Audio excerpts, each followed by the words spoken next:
Congresswoman Gabbard, you took issue with Senator Harris confronting Vice President Biden at the last debate. You called it a, quote, false accusation that Joe Biden is a racist. What's your response? I want to bring the conversation back to the broken criminal justice system that is disproportionately negatively impacting black and brown people all across this country today.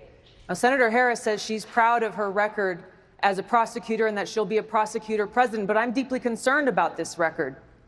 There are too many examples to cite, but to say that there are too many examples to cite is a bit of an understatement. To begin with, she supported a law that forces schools to turn undocumented students over to ICE, separating them from their parents. She supported and funded a bill that would criminalize truancy, disproportionately harming single-parent households, the poor, families of color, and homeless mothers. She declined to prosecute Steven Mnuchin, one of Trump's goons, after his bank's predatory lending and foreclosure fraud broke the law over 1,000 times, which came directly from her office. She was also against body cameras on police officers, and she also opposed reforming California's 3 strikes law 3 different times. To be fair, there are some positive things she has done, like being against the death penalty and TPP. But the main point is that the bad outweighs the good.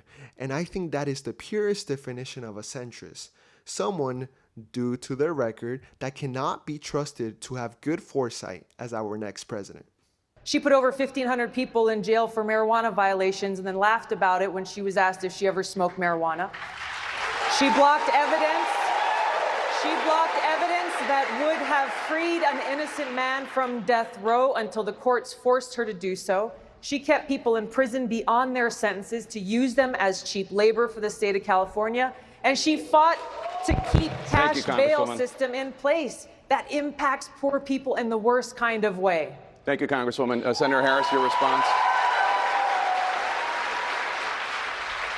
As the elected Attorney General of California, I did the work of significantly reforming the criminal justice system of a state of 40 million people, which became a national model for the work that needs to be done. And I am proud of that work.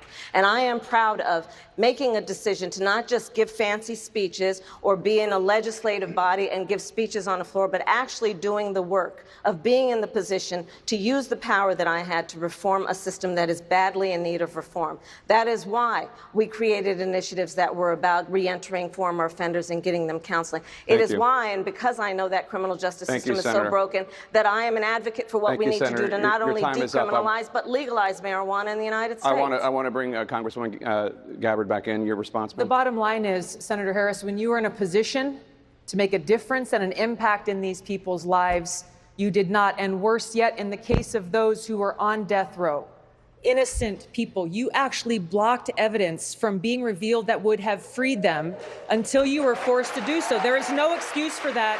And the people who suffered under your reign as prosecutor, you owe them an apology. Senator Harris.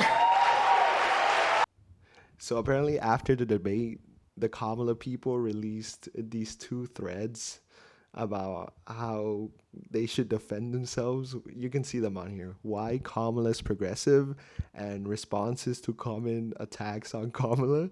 So, I mean, if you have limited talking points about how to defend your progressive record, you know how that's going.